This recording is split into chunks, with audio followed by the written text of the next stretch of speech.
Hello and welcome back to your Fun with English lesson. I hope that you are all in good health and are making the best use of your plant resources. You have been learning about plants this week as well, isn't it? And I'm sure that you are also practicing all the exercises that you learnt about last week. So let us begin the class by talking about the learning outcomes of today's lesson.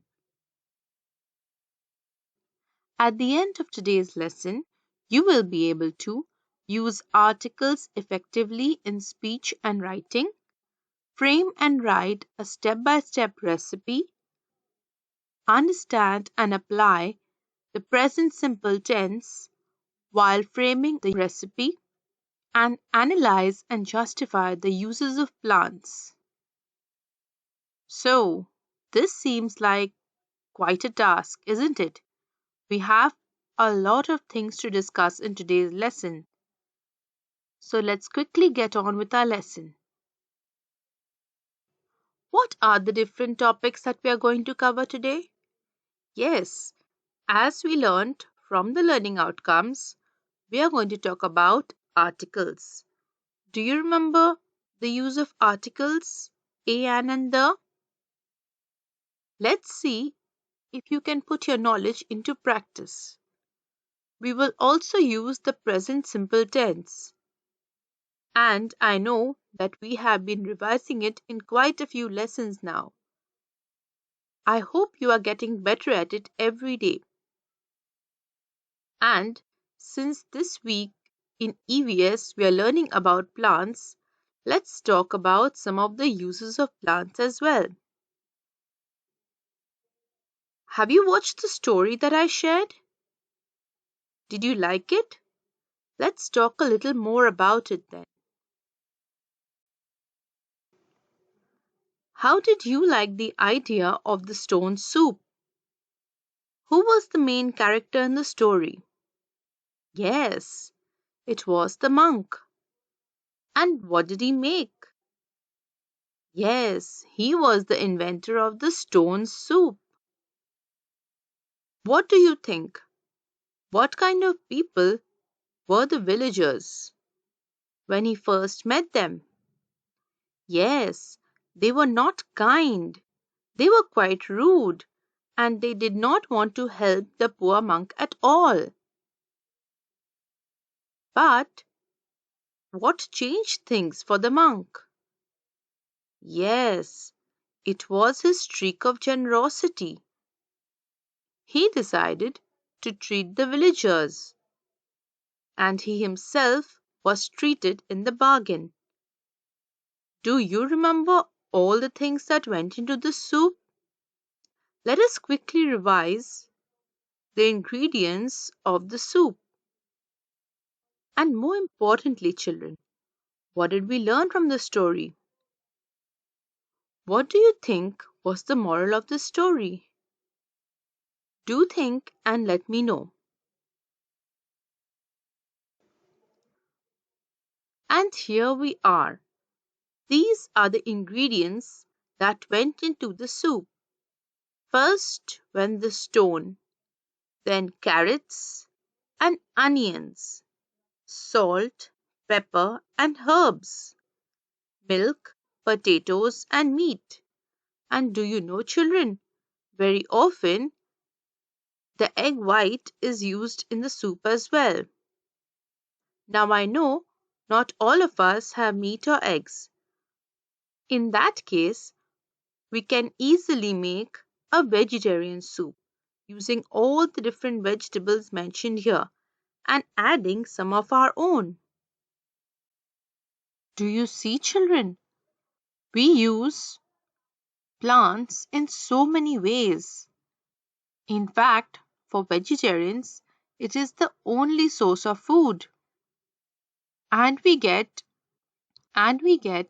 all our food from here, whether it is grains or pulses, vegetables. Did you notice the different parts of the plants being used here in the soup? The carrot is a root. The onion also grows underground, just like the potato. But do you know? The potato is part of the stem. What about herbs? Yes, they are leaves. What other vegetable do you use to put in your soup? Can you think some of these which are fruits instead? Now, children, tell me, do you remember the use of articles? When do we use a and an? Yes, when we are talking about a singular object. So, if I'm talking about one stone, where should I place the stone? Under a or an? Yes, it's a stone because it starts with a consonant sound. What about the onion? If I use only one onion, where should I place it? Under a or an? Yes, I will place it under an since it begins with a vowel sound. So, an onion. Next, we have carrot. So, where will the carrot go? Under a or an? This is pretty easy, isn't it? It's a carrot. And we have potato. Yes, again, it is a potato. What about egg if I do use one? What is the sound? Eh. And is that a vowel sound? Yes, it goes under an in that case. So, an egg.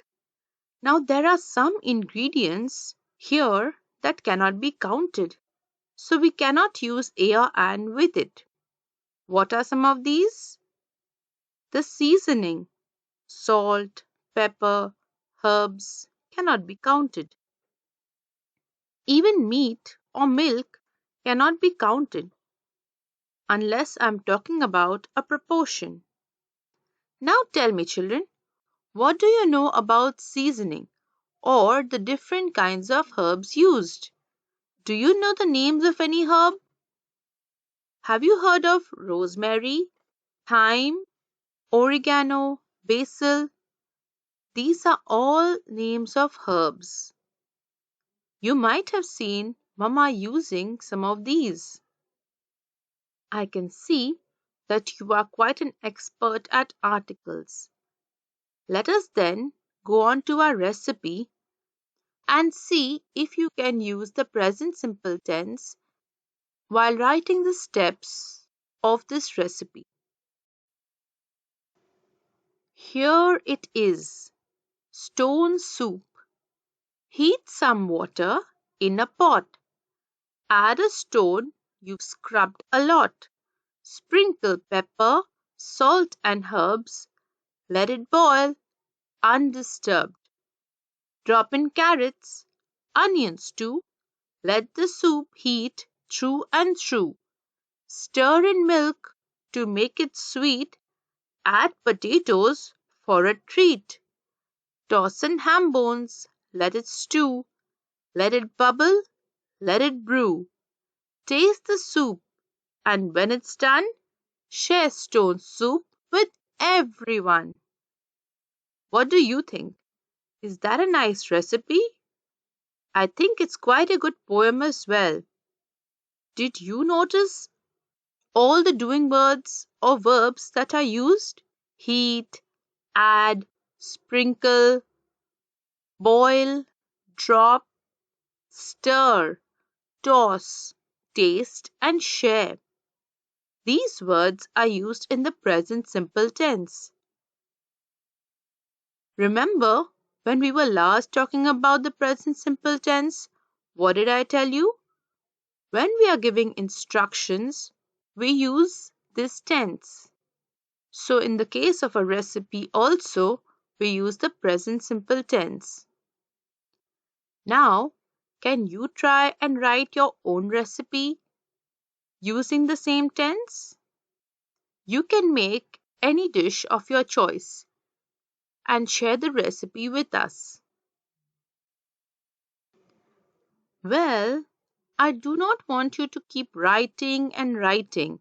So, for our activity, I have something rather interesting. I want you to paint a picture using colors from plants and plant products. Have you heard of natural dyes and plant based dyes? Yes, these colors are found in nature itself. Think about beetroot, turmeric, indigo, and if you think harder, you can find all the colors of the rainbow available in flowers, plants, seeds, and grains. So, what you have to do is try and use these shades to make a picture. You can always share the picture with us. So, how is that for an activity? Do you think you'll like doing this? With this, children, I'd like to end today's class. I hope you had fun reading about the stone soup. I know it does sound absurd, but I'm sure you understood the hidden meaning in the story itself and how the monk made best out of a bad situation. So, children, take care, stay well, and keep studying hard.